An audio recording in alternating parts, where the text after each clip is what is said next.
Everyone, Radhe Radhe সবাইকে। হরে কৃষ্ণ, জয় শ্রীকৃষ্ণ। আশা করছি তোমরা সবাই খুব ভালো আছো, আমি খুব ভালো আছি। চলে এলাম ছোটোখাটো মিষ্টি ভিডিও নিয়ে। জানো তো, বর্ধমানের বুকে কিছু জিনিস খুবই সুন্দর দেখার জিনিস, সেটা হচ্ছে science city, deer park, Keshtosaheb park, একশর মন্দির, শিব মন্দির, তারামণ্ডল, অনেক কিছু রয়েছে। তার মধ্যে একটা পার্ট আমি কিন্তু শেয়ার করেছি, ডিয়ার পার্ক। তো এটা হচ্ছে সায়েন্স সিটি। তো সায়েন্স সিটি হচ্ছে এইটা, যেটা কখনো তোমাদের সাথে শেয়ার করিনি, আজকে শেয়ার করছি। তো এখানে আজকে এসেছিলো পিপির দুটো কলিগ, তার ছেলে মেয়ে আর আমার মামু দিদি। তো সবাই মিলে আজকে চলে এলাম সায়েন্স সিটিতে।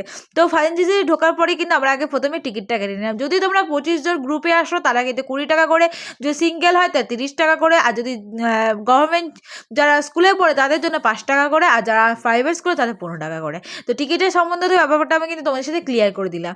তারপরে কিন্তু আমরা টিকিট কেটে কিন্তু ভেতরে চলে এলাম। আর ভেতরে এসে প্রথমে দেখলাম কতগুলো মানে ফিশ, মানে খুব সুন্দর সুন্দর মাছ ছিল এখানে। তো জাস্ট দেখলেই বুঝতে পারবে যে কত সুন্দর সুন্দর মাছ ছিল। তো জাস্ট দেখো, তোমাদের কেমন লাগছে জানিও। তবে কিছু কিছু সায়েন্স সিটিতে তো সায়েন্সের ব্যাপারে জিনিস থাকবে। তো এইগুলো কিন্তু খুব নতুন করেছে, যেগুলো কিন্তু আমি কোনো দিন আগে দেখিনি। জানি না তোমাদের এই ভিডিওতে কতটা ভালোবাসা দিতে পারবো, চেষ্টা করবো যাতে অনেকটা ভালোবাসা দেওয়ার। ভিডিওটা কিন্তু অনেকটা বড় হতে চলেছে, যাদের কিন্তু ধৈর্য আছে তারা কিন্তু দেখতে থাকো, আর যারা ধৈর্য নেই তাদের আর কি বলবো বলো তো। এই জিনিসটা, এই খেলাটা যেন তো হেভি লাগছিলো, যেন যেদিকে করছে মুভমেন্ট সেদিকে কিন্তু এই বলগুলো যাচ্ছিলো। আর এই যে দেখতে পাচ্ছ স্টেটাস্কোপ দিয়ে যেই দিকে দেখাচ্ছে, মানে খরগোশ, মুরগি আর একটা কি যেন ছিল, ওদের হার্টবিটগুলো কিন্তু এখানে শোনা যাচ্ছিলো। আর হাতি, ওদের হার্টবিট কিন্তু শোনা যাচ্ছিলো, জানো তো। তারপরে এই জায়গাটা দেখতে পাচ্ছ স্পেসের জায়গা।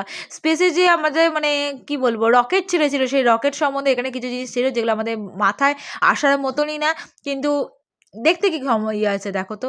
এই যে দেখতে পাচ্ছ সব কিছু কিন্তু এখানে সুন্দর মানে বলা রয়েছে, যদি তোমরা করে যে বর্ধমান সায়েন্স সিটি আসো কিন্তু অবশ্যই এখানে ঘুরতে আসবে। এখানে কিন্তু এসেছি অনেকবার, স্কুলের তরফ দিয়ে এসেছি, নিজে থেকেও এসেছি, ঠিক আছে। তো খুবই ভালো লাগে। তো এখানে ফার্স্টে এসে কিছু জিনিস ছিল মানে মেমোরি গেম, ওখানে যেগুলোতে বলছে মানে টাইপ করতে বা 1 4 6 সেগুলো কিন্তু আমাদের টাইপ করতে হবে পুরো মনে করে। তারপরে কিন্তু আমরা সাইকেলিং করার পর একটুখানি আমরা এখানে হাততালি দিয়ে কিন্তু ভালো করে গাছটাকে তা আলোকিত করে দিলাম, কারণ এই যে জিনিসটা হেভি, জানো তো, ক্ল্যাপিং করলে এটা খুব সুন্দর করে লাইট জ্বলে। তো তারপরে কিন্তু এখানে কিন্তু মিউজিক সিস্টেম কিছু ছিল, সেগুলো দিদি করছিল ট্রাই। তো আমি এটা মাথায় কিছু ঢোকেনি, বিশ্বাস করো, মাথায় কিন্তু ঢোকার জন্য কিন্তু অনেকটা বুদ্ধি দরকার। তারপরে চলে এলাম আমাদের গলা কাটা জায়গায়। মানে হচ্ছে জায়গাটা কিন্তু মানে কিছু বোঝা যায় না, বাট এরকম দেখলে মনে হচ্ছে হাফ। এখানে কিন্তু দেখো দিদি প্রথমে ট্রায়াল দিল, আমি তো দেখে মানে জাস্ট বলছি দিদি এইসব কী অবস্থা, কিন্তু আমার ভিডিওটাই নেয়নি, কি বলবো আর। তারপর চলে এলাম আমাদের ভুলভুলিয়াতে। ভুলভুলিয়া মানে চারিদিকে কাছে ঘেরা, বুঝতেই পারছো। তো এক জায়গায় পুরো ভূতেরও ইয়ে ছিল দেখি, শুনবো আমি জানতাম না। ফার্স্টে ঘুরলাম, সেকেন্ডবার ঘুরে থার্ডবার ঘুরে তখন আমি বুঝতে পেরেছি। তো ফার্স্টবার তো দিদি আর আমি যাচ্ছিলাম পুরো হাতাতে হাতাতে। এই জিনিসটা যদি আর একটু বড়ো থাকতো না আরও মজা আসতো, জানো তো। সবাই মানে অনেকজন মিলে ঢুকেছি বলে না একটু প্রবলেমও হয়েছে। তো যাই হোক, চারিদিকে কাজবাজ এদিক ওদিক করতে করতে কিন্তু ফাইনালি কিন্তু আমরা বেরিয়ে পড়ছিলাম। তো এই যে আমি আর দিদি, তো ফাইনালি কিন্তু আমরা কিন্তু দেখতেই পারছো কিন্তু আমি চারিদিকটা কিন্তু মজা করে ঘুরে বেরিয়ে পড়ছি মাইমিন। কি বলবো আর তোমাদেরকে, এত বদমাশি করেছি আমাদের ওখানে যে কি বলবো তোমাদেরকে। জানি না তোমাদের ভিডিওটা কতটা ভালোবাসা দিতে পারবো। আমরা কিন্তু এতটা গ্যারা নেই যতটা গ্যারা লাগছিল। এখানে মনে হচ্ছে যাতে আমি উল্টো হয়ে দাঁড়িয়ে আছি, আর এইদিকে মনে হচ্ছে মানে কি বলবো মোটা। তো যা এত মোটা ভাই আমি নই, কিন্তু কিছু করার নেই, এখানে দেখাতে তাই। তো এখানে দেখতে পাচ্ছি দিদি কিছু জিনিস ট্রায়াল দিচ্ছিলো, ভিডিও স্লো, মানে আরও কিছু আছে, যাই হোক। তো তারপরে কি বলবো, এখানে সবাই কিন্তু নিজেদের মতো এসে আলাদা হয়ে গেছি, তবে নিজেদের মতো সব করছি, দেখতে পাচ্ছ। এখানে তোমার দাঁড়ালে মানে বসলে মনে হয় না যে আমরা কোন দিকে তাকাচ্ছি, বোঝাই যায় না, মানে এরকমই লাগে যে জায়গাটায় এসেছে। তো দেখতেই পাচ্ছ এখানে সব সম্বন্ধে লেখা আছে, তোমরা কিন্তু পরে একটুখানি পজ করে দেখে নিতে পারো। তারপর এখানে কিন্তু দিদি এসে কিন্তু একটুখানি এখানে এই জিনিসটা খেলছে, মানে যেদিকে কালার লাইট বলছে সেইখানে পা দিলে কিন্তু সেটা আবার চেঞ্জ হয়ে যাবে। কারণ দিদি করতে করতে আরেকটা মেয়ে চলে এসেছিলো, দিদি আর ও মিলে কাড়াকাড়ি মানে করছিল, মানে কি বলবো বিশাল মজা হয়েছে।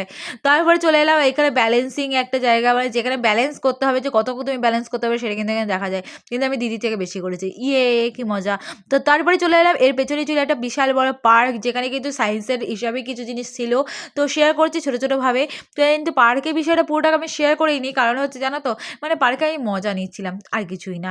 তারপরে দেখতে পাচ্ছ এখানে কিন্তু দেখতে পাচ্ছ দুটো পুতুল আছে, মানে একটা পুতুলে দাঁড়িয়ে দেখো আমার দিদি হাইটটা জাস্ট দেখো কতটাই বড়, যে এই কারণে পুতুলের ওপর দিয়ে চলে যাচ্ছে, মানে কি বলবো তোমাদেরকে। তারপরে আমরা সায়েন্সেতে মজা করার পর চা খেয়ে আমরা কিন্তু চলে এসেছিলাম কালীবাড়িতে। কিন্তু যারা নতুন তারা কিন্তু কংগ্রেসের বাড়িটা কখনোই আসেনি, তো তারা চেয়েছিল যে একটু কংগ্রেসের কালীবাড়িটা দেখবে বলে। তো কংগ্রেসের কালীবাড়ি ওই যে বৃদ্ধাশ্রম পেছনে কিন্তু 10 টাকায় কুপন খাওয়ানো হয়, সেই বিল্ডিং।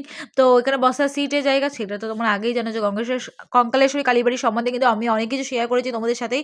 তো এখানে এসে প্রচণ্ড ঠান্ডা, যেমন হাওয়া দিচ্ছে তেমন ঠান্ডা, যে কী বলবো তোমাদেরকে। আমি চেষ্টা করবো এই ভিডিওটা শর্টে আনার জন্য তোমাদের সাথে। মানে এতটাই ঠান্ডা যে আমি কী বলবো, কাঁপতে কাঁপতে ব্যাপারটা হয়ে গেছে।